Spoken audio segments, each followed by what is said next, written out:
chillin', serial killing, pre-core villains on the mic, got you reeling.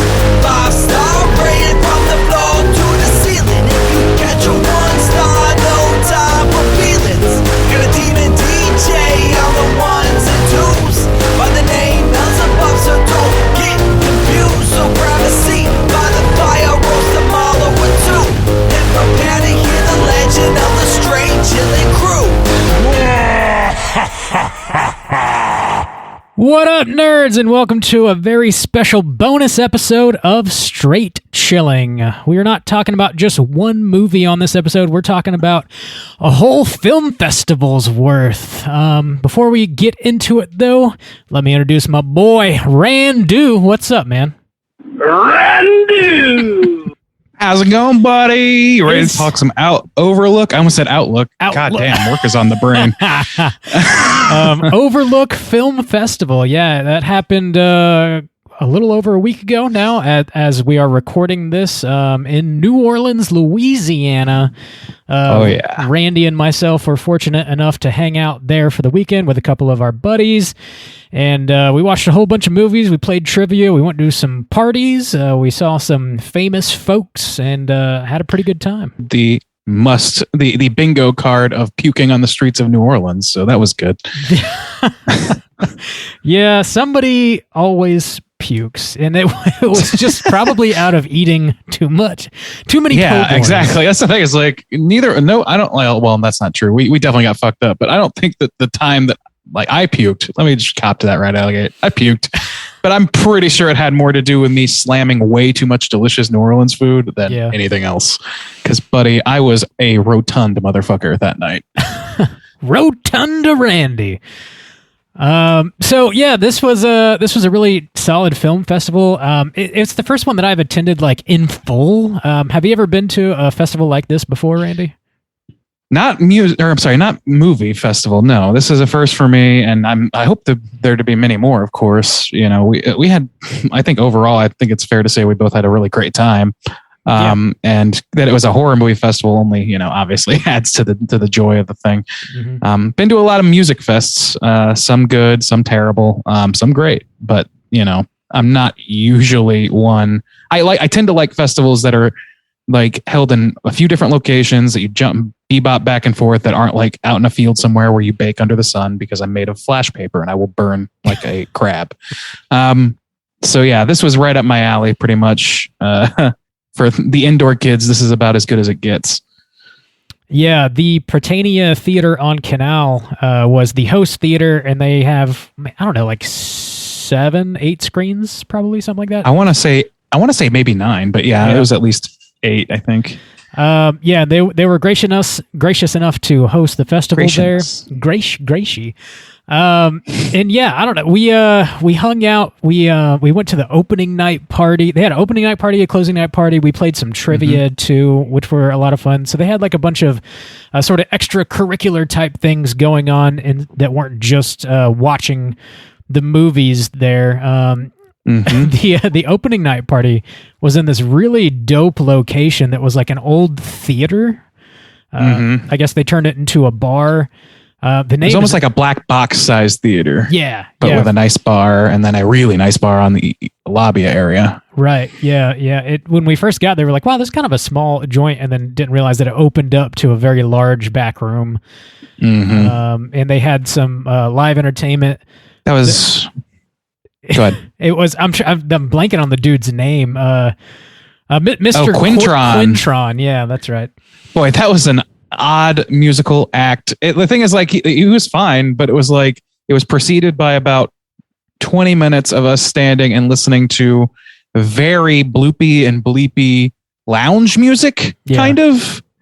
And it was, after a while, man, all the drinks and the heat and that stuff started to get to my headache zone. So Mr. Quintron did not get the best of me, but I'll tell you what, he did have some lovely smoke-filled bubbles to fill the room, and that was a lot of fun. Yeah, that was really cool, man. I think some of the instruments he was playing were homemade, he made them himself. He was a one-man band situation. And he had this device that would deploy smoke-filled bubbles all throughout the room that was really badass. And they were giving out free THC gummies, which if you partake. No one's complaining It about. was awesome. Yeah. Did not hurt anything. Solid opening night party. We played the next day. We went to play some trivia. That was out back of the American Townhouse, which is like a bar restaurant type situation. And it was like put on by Shudder. I guess Shudder was the sponsor of that event. And Ted Gogan was the proctor, laying down the law there.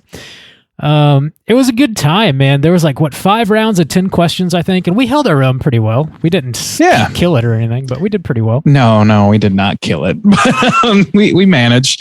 I'll tell you, man, that actually might be, movies aside, the highlight event for me, because we got to hobnob a little bit with Mick Garris, which was great. Yeah. And Tom Gogan, and we made some new friends or whatever. It was a really pleasant time. And you didn't movie festivals, I guess, by their very nature, you're sitting in a theater, you're not always getting to chit chat with people. So it was just a nice excuse to do that stuff and comfortable spot to do it in. Surprisingly, because considering how fucking hot it was that day, and it was outdoors, but we had a nice fan. It was good. It was a good time. Yeah, it was a lot of fun, man. I love playing trivia, and like you said, we were able to hobnob. We met some folks there that were famous and also not famous. Shouts outs to the Scariest Thing podcast. We met the Scariest Thing podcast. They were nice as hell. Might be trying to do a crossover episode with them here in the near future. All in our shots. Okay. One of our good buddies was a little bit faded and decided to play trivia on the same team as Mick Garris, which was just absolutely wonderful to witness. The trivia started. Nick may never play trivia again. I'll tell you that. I know. The trivia started a little bit late, and as Ted was on the mic explaining, we're running a little bit late. We're waiting on materials, what have you. Our buddy was just shouting out, "Mick Garris is tired of your shit." Yeah, it was. We were a problem. We were a band of problematic people, children, really, hanging out at this venue. And fortunately, Mick is the nice guy that he is, and just rolled with the punches. Yeah, he is indeed as nice as everybody says he is. He's an extremely gracious person. To put up with our buddies, but man, you gotta be. And he let me pick his brain about Hocus Pocus 2 for a few minutes there, and we'll just see. We'll see what happens. We'll see what happens. And then what else we did? The closing night party was also a lot of fun. That was a lot of fun. I was just having a really fucking great time. They had one of the more killer surf rock bands I've ever seen, certainly live. And they were just out there fucking full costume. It was full costume Halloween in July or June was the theming. And everything was Halloweened out, decked out in jack-o'-lanterns and whatnot.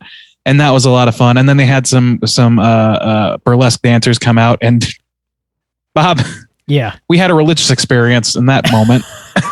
It was, the band was taking a break, and they had 2 burlesque dancers perform.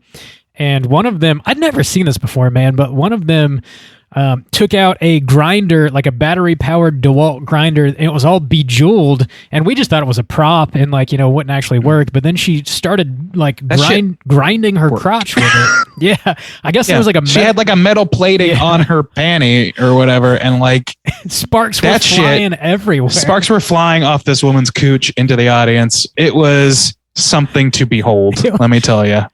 It was well worth the price of admission. The music was great. The burlesque was blowing my mind. And some of those costumes, man, were killer too.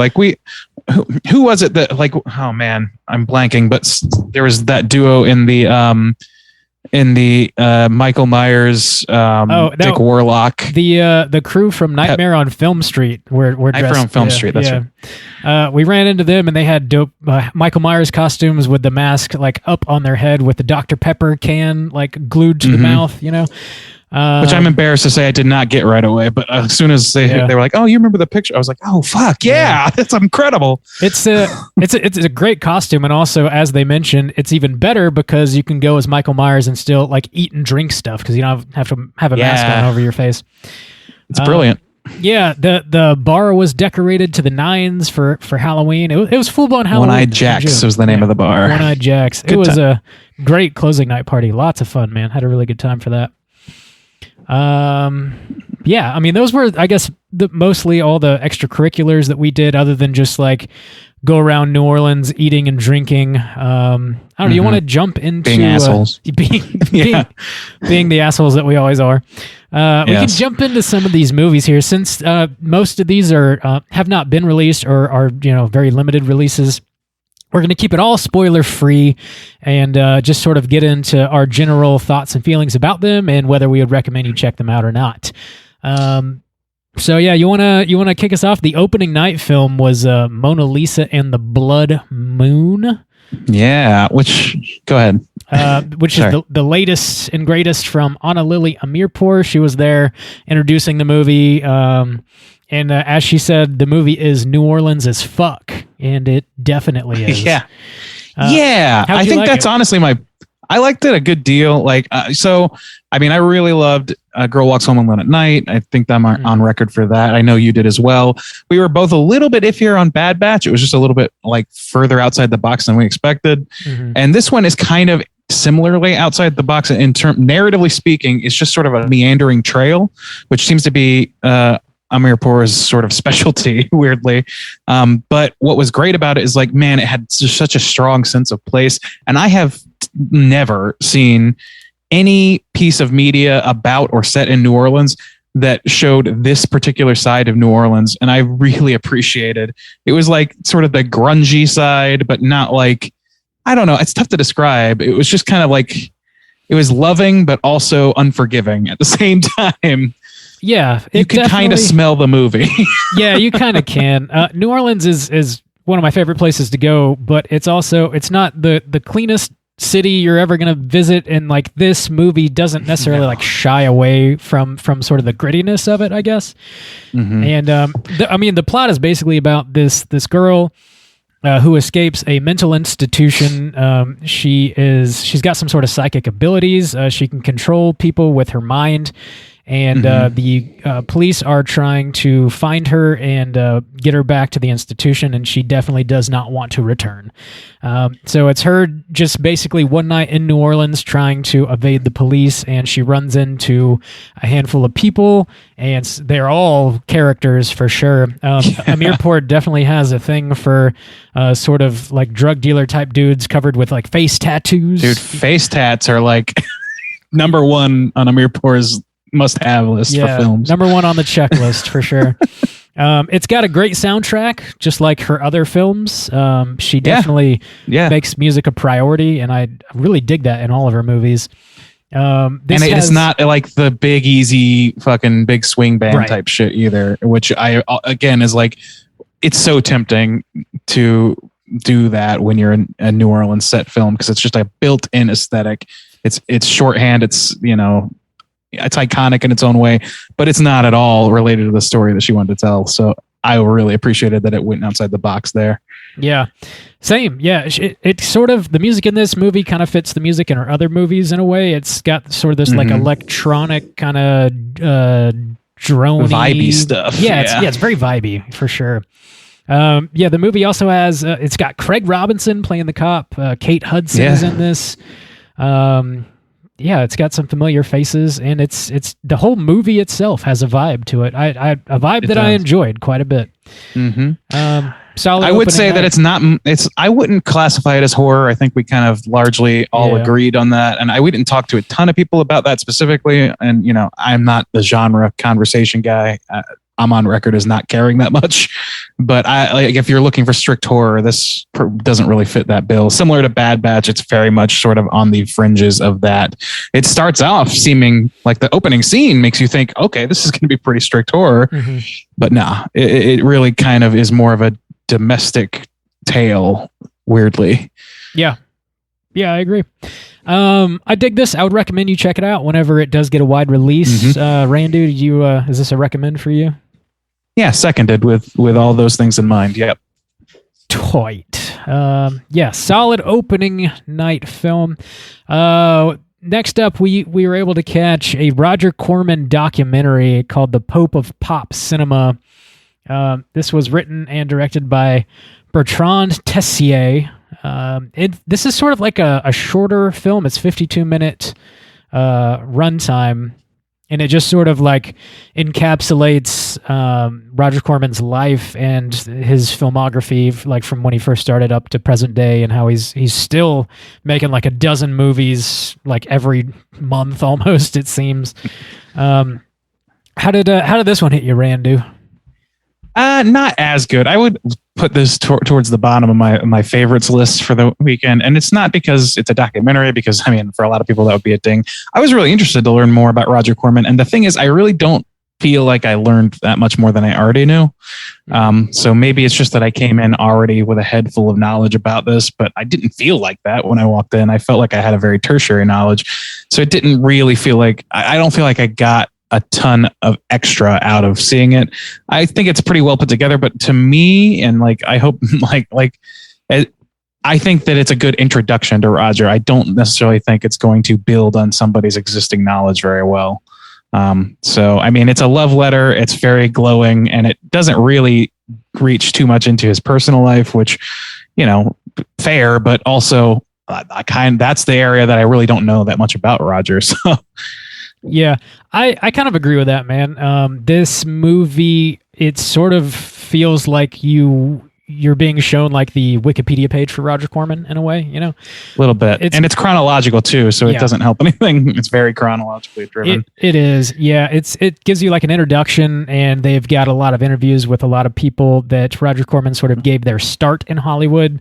Joe Dante's on there, Ron Howard, Peter Bogdanovich, Alan Arkish, Julie Corman, his wife, is on there a good bit too. Roger Corman himself is on there. So it kind of like, I don't know, it's just sort of like a brief overview, I guess. If you're looking for a real deep dive documentary on Roger Corman, this probably isn't going to scratch that itch for you. But if you don't know much about him, I would definitely say check this out wherever it lands. I feel like this would be a good one to go to Shudder. I don't know that it will, but I think so too. Yeah. And I think like for somebody like really like I think this is a good like entry point for people who are interested in film, but not necessarily in, or even like passing in horror, but may not necessarily like that particular genre movie, and like never really glommed onto the, you know, the B movie craze of its time, you know? Yeah. I think it's an entry point is what I'm trying to get at for people that don't necessarily know much about that.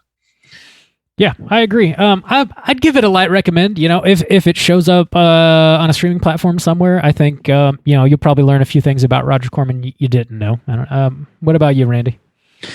Not a strong recommend for me, but I would say that, you know, like we said, if you are looking, if you're interested and don't have a lot of existing knowledge about the man and his legacy, then it's a pretty good start. It'll definitely surprise you just how many, you know, well-known faces you already know are tied into that story. So yeah, I agree, man. Next, I think we saw Resurrection, which was sort of like the centerpiece film of the festival, and this was written and directed by Andrew Siemens.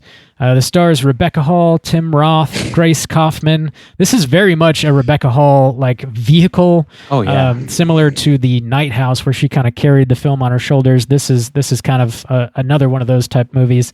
How did this one hit you, Randy? Well, I definitely liked it. Rebecca Hall, who I will and have and will again always think Rebecca Black first, and that's I cannot get that shit out of my head. I make that mistake every fucking time. Anyway, but yeah, she's an incredible actress. I love watching her work, honestly.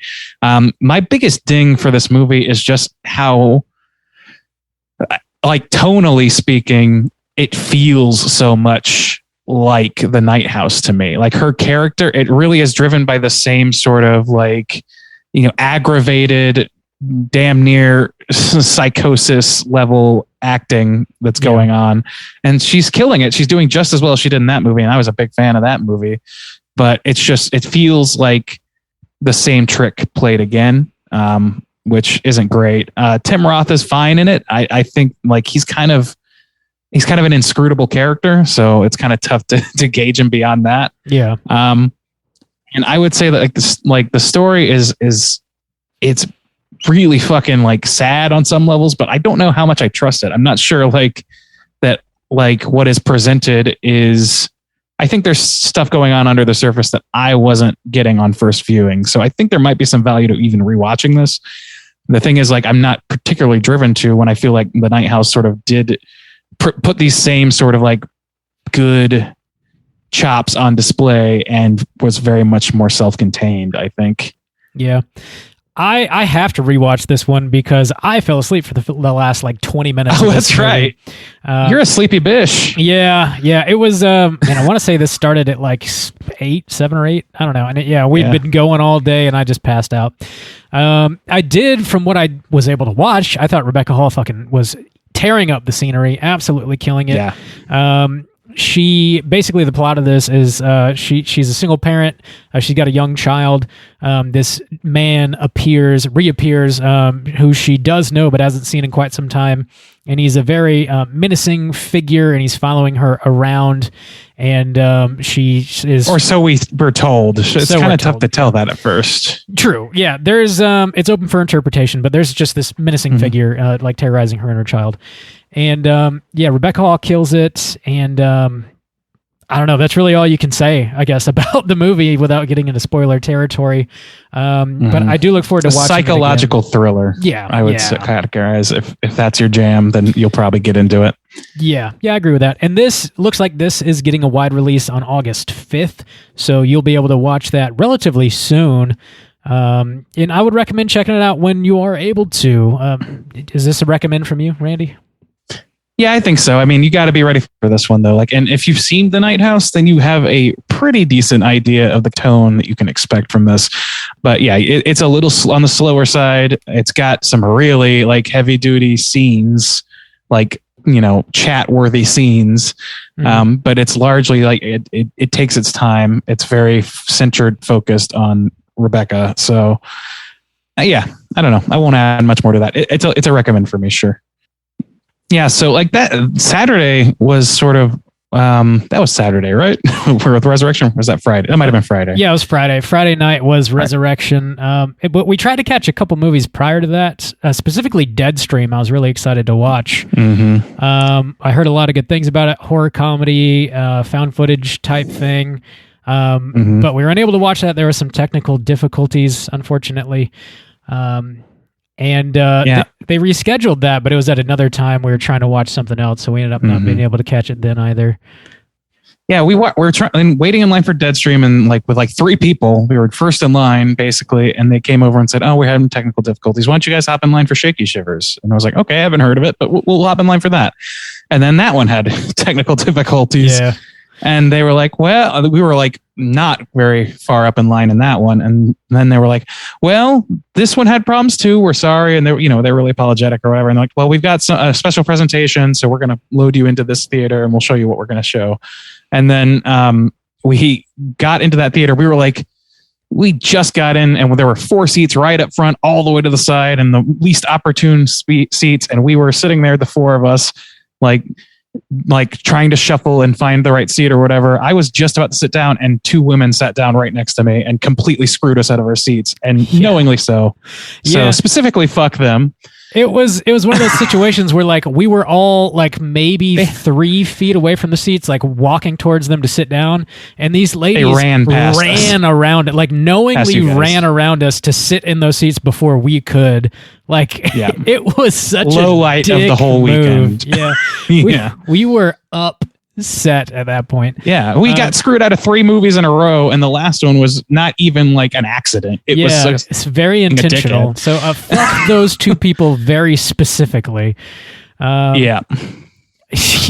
So we tried to watch a few extra movies on Saturday, but it didn't quite, or Friday, but it didn't quite work out. We did that night. We caught a showing of Nosferatu, which is spelled Nosferatu. Yeah, Nosferatu with the number 2 on the end there, which was a remix celebrating the 100th anniversary of the classic silent film Nosferatu. What was the name of the collective that remixed that, Randy? Dream Division. Wait, Dream Video Division. Yeah. So DVD, which was I'm still a little unclear on the parameters of what they are and do typically, but it's more or less an artist collective of editors, as I understand it, who experiment basically. So I think about Everything is Terrible or Grimy Ghost, I've heard is sort of loosely tangentially related to these people. These kind of people that like recut found footage and stuff like that. So it was kind of a take on that, but it was like segmented by different people, and the segments varied wildly in watchability. Even there's no narrative, like unless you already know the Nosferatu story back to front like we do. So we kind of had that benefit. And there were a few segments that were like cut in this really hilarious way, or they used like certain needle drops. I can't remember what it was, but Hall of the Mountain King or something. Yeah, there's this like techno remix of In the Hall of the Mountain King by Captain Jack that I haven't heard since like the 7th grade or some shit. And they played that during the introduction of Nosferatu, and I lost. And my they had like mind. somebody like somebody dressed as Nosferatu dancing interspersed with the actual film. That was hilarious. I was losing my mind laughing too. That was definitely my favorite like moment in the movie. It's definitely, and there were a few more comedic moments. Yeah, but yeah, for sure. It's one of those sort of remix things where like if you do dabble with the mind bending substances, it would be kind of perfect for that. Or terrible. Well, depending on your... Depending on the substance and your tolerance. But it was wild, man. It was interesting to see all like the different like editing styles. And I think there was a lot of people that are part of that collective that were actually in the audience there watching with us. That some of them I think came all the way from California too, which was pretty cool. But yeah, I think that it was like, it's a very specific niche audience. It's not for everybody. My recommendation would be look into Dream Video Division before you sit down for a 2-hour presentation. Because that's the other thing is like it was as long as Nosferatu because they literally cut it up like by segment, and I think they stuck to the time code. Yeah. And man, that's already a movie that's a little bit of a slog with modern eyes. I don't know. And there were scenes that literally you couldn't tell what was even on screen. It was just bright colors flashing at you. Just pop some THC gummies and prepare yourself for a wild ride. Yeah. We ended up watching this movie called Who Invited Them? Which I think was totally blind going into that for all of us. This was written and directed by Duncan Birmingham, stars Ryan Hansen, Perry Matfield, Melissa Tang. In this one, I don't have a release date for this exactly, but it did have Shudder blasted on the screen, so I'm thinking this one's going to go to Shudder at some point. This was definitely a horror comedy. It had themes similar to that of The Invitation. This couple, they buy a nice big house in the Hollywood Hills. They throw a housewarming party for themselves. All their friends come over, and there are two... These neighbors just won't leave. Yeah, these neighbors, sharp-dressed neighbors, come over, and they make themselves at fucking home, and weird shit goes down. Yeah, it's like it plays on the social anxiety stuff, which is an easy well for me to tap into because God knows I have plenty. And I think that's a pretty common thread for people our age anyway. So I think it's definitely that shares blood with The Invitation, but it's far more comedic. It is far more far less serious in its tone. Yeah. And yeah, it's just like, I just don't know what else to say because that's not going to spoil some things. But yeah, I would say that think The Invitation, but turn comedic, and you'll probably be in the right zone. Yeah, I agree with that. This was like the most surprising movie, I guess, going into it like totally blind. It was a really tight, 80-minute runtime with like shocks and comedic beats, and it just played really well. It was really enjoyable. I think this is whenever it does wind up on Shudder, it's like the perfect movie to throw on Shudder on Friday evening or whatever. Like you're gonna have a good time watching this for sure. It's breezy and just very enjoyable. I had a good time with it. I think it probably has some pretty broad appeal in the horror community. I also think that it might have a ceiling on anybody thinking of it as a favorite. You know what I mean? Sure. Yeah, it's not going to blow your mind in the same way The Invitation does. It's more of enjoyable party atmosphere. It's a popcorn movie, honestly. Yeah, for sure. I agree. It's good, which it absolutely is valuable to me. So love that. Love that about it, especially after every movie we had seen at that point had some sort of bar of entry, so to speak. So like some sort of either you had to really think about it, or you had to like, be meticulous with your thoughts, or like think through what's being presented, or that was like presented in an unusual way. This was very straightforward, very easy to get your head around. Just fun. It was fun. Yeah. Recommend that whenever it does hit Shudder for sure. The next one we watched was a movie called Piggy. And Piggy. This little movie right here. Speaking of fun movies, was this movie was introduced by the Film Fest representative and this movie is so fun, something along those lines. Just a very based fun on the movie. poster. The premise, as I understood it, all I understood about the premise was that it was about a bullied teen who was overweight and this young girl. And so I was like, okay, well, this could lean like stupid comedy. It could be really, it could be offensive, honestly. But like when it was presented as fun, I was like, oh, okay, maybe it's gonna be like a get back at your bullies sort of thing. Yeah. And buddy, I mean, it's not that, but it's definitely not fun in the traditional sense. Yeah, this was probably the heaviest movie we saw of the whole festival, actually. This was written and directed by Carlotta Pereda. I don't have a release date for this one, but it is a Spanish language film, and it's heavy start to finish, honestly. Like, this poor girl is just being bullied so hard, and you feel for her, and like she's not getting much support at home from her family either, and she runs across this sort of menacing figure who like turns out to be a serial killer, and that's kind of where the hijinx ensues. Right, crazy shit happens. Right, whoa. It's got like some slight Texas Chainsaw-y vibes as things start to play out. It's just like has the heat element of Texas Chainsaw, like the oppressive heat. You can feel it in this movie. Yeah, for sure. It's a heavy watch, but I think it's one for like if you want something that is just sort of like soul crushing, maybe throw this on. I don't know if I'd go that far. To me, like this is my favorite of the weekend, I think. Oh, okay. Nice. And like I just think it was really impactful, and it showed like I just sympathized so hard with this kid, and it's like it was hard. Like it's one of those things where this person is so put upon, this person is so misunderstood, and people don't care to understand that. And people are so cruel to her that you're just waiting for the second shoe to drop, And man, it is not the shoe you expect. It's a pretty. I would say pretty impactful journey. I was engrossed. I'll say that all the way through. This was the movie that by far was able to keep me riveted to my seat the most. Yeah, I enjoyed this one quite a bit, and I do recommend it. It's a heavy watch. Know that going in. I would not describe it as a very fun movie as it was described. I think it had to be offhanded because I doubt that if pressed she would disagree with us. Yeah. So check out Piggy whenever that drops later this year. The next one we caught was the closing night movie, which is The Black Phone. And this is going to get a wide release very soon, actually, June 24th. So that's right around the corner. This was directed by Scott Derrickson. It was also written by Derrickson, C. Robert Cargill, and it's based on a short story by Joe Hill.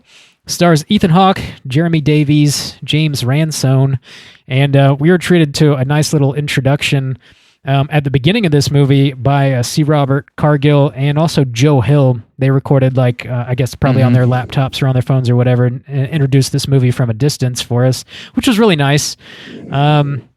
This one, I mean, trailers for this one's everywhere. I'm sure everybody kind of knows what this is about, but if for some reason you're unaware, this is set in 1978.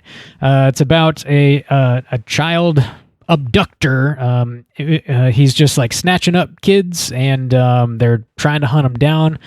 Our main character... I've always been a creeper. He is certainly a creeper. Ethan Hawke plays the creeper. He snatches up our main character, and his little sister, who has some sort of like powers, teams up with the police and try to find him. Pretty much the plot of it. How did this hit you, Randy? Really well. This is like I honestly don't remember the last like original Blumhouse movie that I saw. When I say original, I mean like not like, part of the Halloween franchise or whatever, like a brand new brand spanking new thing.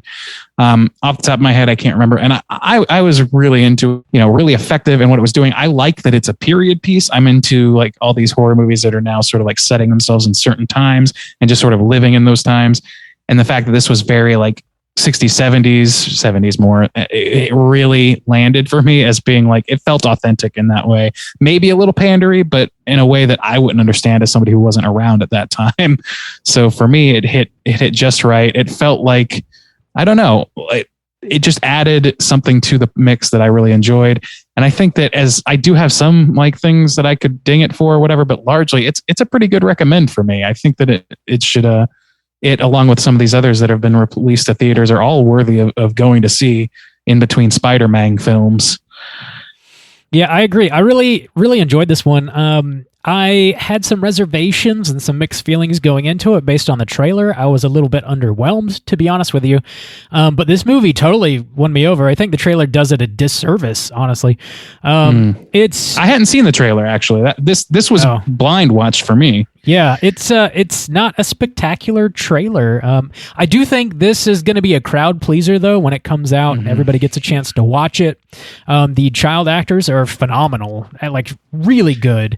Ethan Hawke is adequately creepy as fuck, and Ziggy Sabatka's great. Sabatka's in this movie. It's just a wild tale, and no spoilers, but definitely check it out. And I think we're going to try and do a full review of this on Straight Chilling once we all get a chance to watch it. So we'll be talking about it for sure. Yeah. What's up? You're definitely going to see some of these masks come Halloween time. This is going to be a hot one. This is going to be Squid Game level, maybe not quite that much, but you're going to see quite a few people with this mask, I feel like, because it's such a great mask. Yeah, such a great mask. Tom Savini, isn't that a Mancini? Savini, yes, Mancini. It's one of the Eenies. One of those Italian last names. Savini designed the mask, and it is amazing. He really outdid himself with it, I think. Yeah, dude, I'll buy one. Show me one of those hanging up in a Spirit Halloween. I'll snatch that shit. The Black Phone. Check it out. Just in a couple weeks, actually. We got a couple screeners as well. Yeah. Which was great. Please, if you're listening, send us screeners. We like them. Yeah, that was definitely nice to receive a couple screeners of some movies that we're unable to watch at the festival. So we watched them from the comfort and safety of our homes. We watched Swallowed. This was written and directed by Carter Smith, and it stars Jenna Malone, Cooper Koch probably, and also Mark Patton from Nightmare on Elm Street Part 2 fame. Hadn't seen him. Was this his big return, or was there another one before this? Because I know that he kind of returned with the documentary about his Nightmare on Elm Street 2 Scream Queen story. The documentary. Scream Queens, yeah. I'm going to have to Google that. I feel like he probably has been in some stuff since then that I just have not seen, but he is definitely like a main character in this movie. He's not doing like a bit piece. Yeah, he's been in a few things. Sorry. Yeah. But so he's out and about. This movie is basically about two best friends, and one of them is about to move to California, to Los Angeles, to follow a career in the porn industry. He's an actor, and his buddy wants to send him on his way with a pocket full of cash, so he agrees to be a drug mule for the night, and he shows up, and the drug dealer's like... His friend does, and then his friend does. De facto, the LA guy also gets roped in. Also gets roped into it, yeah. They got to swallow what they think are drugs, and turns out to be something else, and surprise, surprise, things don't work out very well. This is a pretty kind of a heavy movie too. Yeah. Like, it's not as heavy as Piggy by any means or anything like that, but there's some like trigger warnings necessary for this one. There's some sexual assault going on and things like that. This isn't the only movie that's like that this week, but I don't know. It went darker than I expected it to, based on the sort of glib sounding name. Yeah. Because I also know like that it was largely like it has, Mark Patton. Yeah. Patton, right? Okay, yeah. Yeah. Mark Patton, and it's centered on a porn star who's also homosexual, and there's like sort of a bromance give way to romance sort of situation with the best friend. Mm-hmm. So I just kind of anticipated this being like, like hyper gay and like celebratory of gayness, but it's really not. It's really not that at all. Yeah, it's got some cringy moments that are like supposed to be. It's not like accidentally where you're like, man, they really shouldn't have done that. Nothing like that. It's all there's some genuinely terrifying shit in this movie. Yeah, like it had me grabbing my pearls a little bit, to be honest. Like, I was like, oh my God. Like reading the synopsis, I kind of had an idea of what I was going to get into with this movie, and I was just wrong. Just so wrong. Yeah. The name really screams sort of a glib tone, and it doesn't have that at all. Yeah. It's a wild ride. I would give this one sort of like a cautionary recommendation because it's not a light watch, in a different way than Piggy, I guess. But it's a wild ride. I don't know. Yeah. Viewers beware. But if you want to watch, you're in for a scare. If you want to watch Mark Patton just be like a son of a bitch, then watch this movie. And who doesn't, really? Yeah. Yeah, I definitely recommend this movie. I think that it ranks pretty high on my list. Yeah. So for the whole weekend, for the whole festival that I've seen so far. So yeah, I would definitely recommend checking it out. Yeah, the last movie we got another screener here was for a movie called The Summoned. This was directed by Mark Meir, written by Yuri Baranovsky, stars J. Quentin Johnson, Emma Fitzpatrick, and Angela Golner.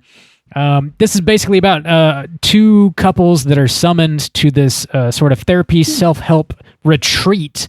Well, a couple and two people that used to be a couple that don't really realize that they're going to each be there. And I don't know. It turns out they're not there just for self-help, I guess you could say.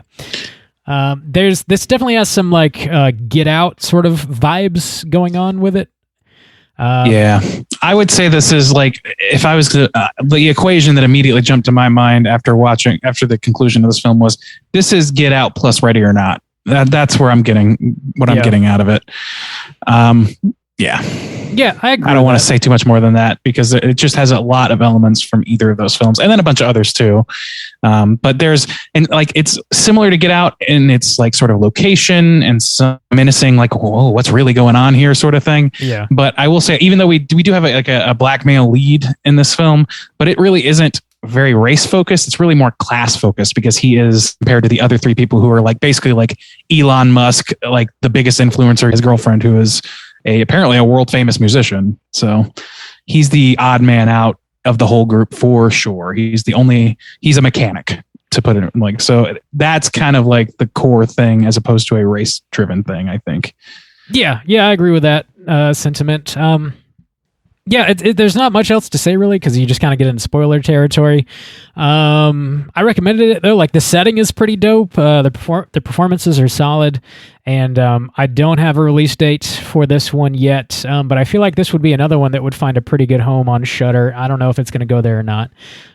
But keep your eyes peeled for The Summoned later on this year. Mm-hmm. That was sort of a rough recap of all the movies that we saw at the Overlook Film Festival and just everything else that we kind of did while we were there. Is there anything we kind of left out, Randy, that you want to mention here on the end? Not festival related. No, this is like, we had a great time in New Orleans otherwise as well. We made a lot of friends like we talked about before, but as far as the programming goes, this is all we managed to get to. Like every festival that I've ever been to, movie or music or whatever, there were some hard choices that had to be made about what to watch. So there's a whole lot on this schedule that I still want to check out as they trickle out into the public world. Flux Gourmet, Good Madam, Hypochondriac, Jethica, Mad God is like my number one, which I know is coming out pretty quickly on Shudder. Very interested in that as an animation fiend. So yeah, there's just a lot. It was hard to choose, and I think we ended up with a pretty good batch overall. Yeah, the programmers did a really great job with the festival overall. They couldn't pick a better city, in my opinion, to host the festival in. We saw as much as we could, and the only regret I think either one of us have is that we just couldn't watch everything. It's just not quite possible. Yeah. The parties were a lot of fun, and we got to meet a lot of like-minded people that were really, really cool. Also, Super Yaki was there. Shouts outs to Super Yaki for doing all the festival merch. They were lovely. Who doesn't want to party down in the Big Easy for a weekend? Oh man, every time you call it that, somebody pukes somewhere. An angel gets its wings puked on. I think we had a really great time. Thanks to everybody that made the festival happen. The team at the Britannia Theaters on Canal, thanks to them for hosting. And hopefully we will be back next year, and we'll watch a whole new slate of wonderful, horrific things. Can't wait. Yeah. Thanks for stopping by, everybody. And until next time, as always, keep chilling. Oh, yeah!